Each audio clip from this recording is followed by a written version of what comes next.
Il nous est tous déjà arrivé, au moins, une fois de nous jauger par rapport aux autres.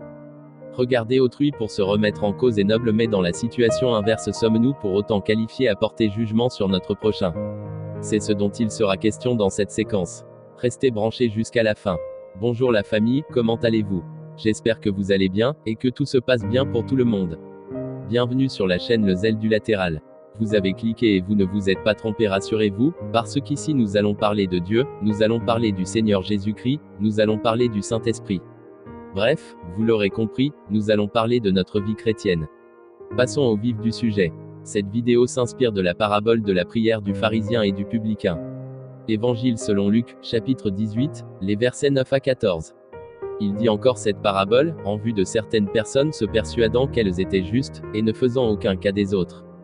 Deux hommes montèrent au temple pour prier, l'un était pharisien, et l'autre publicain.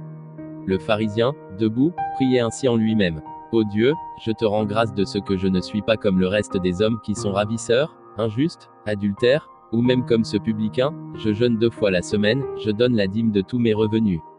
Le publicain, se tenant à distance, n'osait même pas lever les yeux au ciel, mais il se frappait la poitrine, en disant, ô Dieu, sois apaisé envers moi, qui suis un pécheur.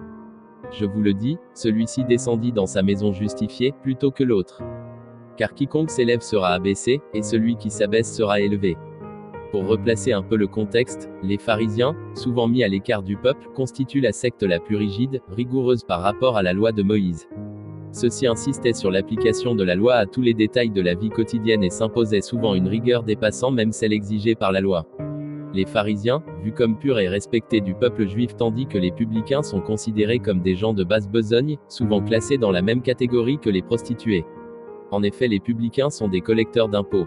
Ils sont haïs pour leur métier puisqu'ils travaillent pour l'occupant romain, donc païen. Chose que n'a jamais admis le peuple d'Israël.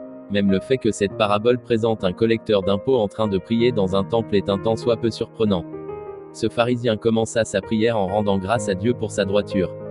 Sa prière consistait à énumérer des actes purement extérieurs dans lesquels son cœur n'avait de part. Toutefois, il peut être satisfait de ces actes. Il remercie le Seigneur car sa pratique fidèle de la loi, comme le jeûne ou l'offrande. D'une manière rationnelle et objective, le pharisien est bon et juste, et cela grâce à sa fidélité aux commandements. C'est le fidèle modèle. Il se compare à plusieurs transgresseurs de la loi, les ravisseurs, les injustes, les adultères, les publicains. En mentionnant spécifiquement le publicain qui se trouvait à ses côtés, il portait un jugement méprisant sur un homme qu'il ne connaissait même pas. Il voyait la paille dans les yeux du publicain mais pas la poutre dans ses yeux. Il s'est mis en avant par l'emploi du pronom « je », 5 usages en 2 phrases. Ceci donne plus à penser à un éloge de soi qu'à une prière, bien que le pharisien s'adresse à Dieu, et même s'il commence sa prière par une action de grâce. L'autosatisfaction et les performances ne laissent guère de place à Dieu et au salut offert. Il est le type de destinataire visé par Jésus dans cette parabole. À l'inverse du pharisien qui aimait se faire remarquer, le publicain préférait se tenir à distance du sanctuaire. Il n'avait besoin que d'un endroit tranquille où il pouvait communiquer ses pensées à Dieu sans se faire distraire. Et sa prière est courte et concise. Les mots sont rares mais pleins de sincérité. Il connaissait la gravité de ses péchés. C'est donc avec une conscience assez lourde qu'il s'est rendu au temple. Il était tellement accablé par le sentiment de son indignité qu'il n'arrivait pas à fixer ses regards au ciel. Se frapper la poitrine est un acte dramatique qui dénote une grande douleur. Sa confession fut suivie par une seule ardente supplication car il a conscience d'avoir tout à recevoir de Dieu et ne peut se prévaloir de rien. Il fait appel à la faveur de Dieu et rétablit par là la relation entre Dieu et le pécheur. Coupable devant Dieu, il savait qu'il ne pouvait compter sur rien pour être pardonné. Il n'avait rien pour impressionner Dieu, rien pour se justifier. Il se présente devant Dieu les mains vides, ayant pour seul espoir la miséricorde de Dieu. Essentiellement, cette parabole traite de la question de l'attitude du cœur, de l'esprit qui nous anime. Le problème de ce pharisien n'est pas tant ses œuvres qui en elles-mêmes sont bonnes et pourraient certainement plaire à Dieu, mais pas son cœur. Il commence sa prière en se comparant aux autres et se mettant sur un piédestal. Le regard du pharisien n'est pas tourné vers Dieu, mais sur lui-même. De la dureté de son cœur ne sortent que jugement et calomnie. Il met tout le monde dans le même panier et se fait juge de ses prochains. Il met ainsi des limites à la grâce.